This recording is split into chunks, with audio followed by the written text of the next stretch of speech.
बैंकों पर इम्पैक्ट है और इसीलिए हमने पीएसयू बैंकों की बात भी की थी कि पीएसयू बैंकों पर इम्पैक्ट पड़ेगा इसका। लेकिन मेरा ये मानना है आरबीआई दुनिया का सबसे अच्छा सेंट्रल बैंकर है। मैं ये बात इसलिए नहीं कह रहा क्योंकि हम पेट्रियोटिक हैं और हमें इसके लिए अपने देश की चीज़ें अच्छी लगती हैं, हम क्रिटिसाइज़ भी करते हैं जब चीज़ें ख़राब होती हैं तो, लेकिन और करना भी चाहिए, लेकिन जो चीज़ अच्छी है वो अच्छी है। आरबीआई ने टाइम एंड अगेन ये प्रूव किया है कि वो कहीं ना कुछ बाकी रेगुलेटर से पहले देख लेते हैं।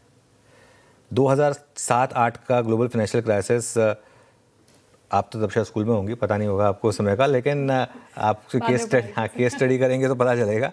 उस समय अगर आरबीआई नहीं होता तो बहुत बुरी हालत होती। वो उन्होंने उस हिसाब से वो करके रखा था। तो आई थिंक कहीं ना कहीं उनको लग रहा होगा कि इसकी ज़रूरत है, in their wisdom they have decided. और मैं तो हमेशा एक चीज़ मानता हूँ कि मैं ऐसे रेगुलेटर के ऐसे स्टेप को कभी क्रिटिसाइज़ नहीं करता। ठीक है, वन टाइम इम्पैक्ट है, बच्चों को सुई लगाने जाते हैं तो इम्पैक्ट आता है ना वन टाइम का। इसका मतलब ये तो नहीं है कि बच्चों को आप सुई नहीं लगाओगे। मतलब इंजेक्शन तो हम सब ने जब हम बच्चे थे तब लगाए थे। अब मेरे बच्चे, उनको मैं लेके जाता हूँ, एक बार के लिए तो रोएंगे। एक बार के लिए रोना ज़्यादा अच्छा है ना, उसके बाद जाके अगर आपको कुछ हो जाए और वो उसकी वजह से आपको बार बार रोना पड़े, उससे बेहतर है एक बार के लिए रोना। तो ठीक है, आरबीआई ने अपने विजडम में डिसाइड किया कि ये ज़रूरी है, एक बार का एक इम्पैक्ट होगा बैंकों पर, लेकिन ये एक बार का इम्पैक्ट है। और उसके बाद, और मेरा तो ये मानना है हमेशा जब भी ऐसे स्टेप्स होते हैं ना, स्ट्रॉन्ग बिकम स्ट्रॉन्गर, और वो एक कई बार ज़रूरी होता है। तो ठीक है, आज थोड़ा प्रेशर है उसकी वजह से, लेकिन यही पीएसयू बैंक, इनमें जो स्ट्रॉन्गर पीएसयू बैंक्स होंगे ना, यही और स्ट्रॉन्ग बनकर उभरेंगे।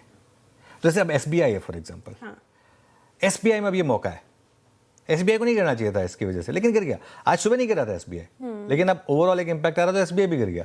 लेकिन ये एक मौका है आपके लिए, ऐसे ही आपको एक दो और स्टॉक्स ढूंढने होंगे। अब पूरी की पूरी पीएसयू बैंक निफ्टी, इस पर आप एक बुलिश भी लेना चाहते हैं या नहीं, ये आई थिंक आपके ऊपर डिपेंड करता है।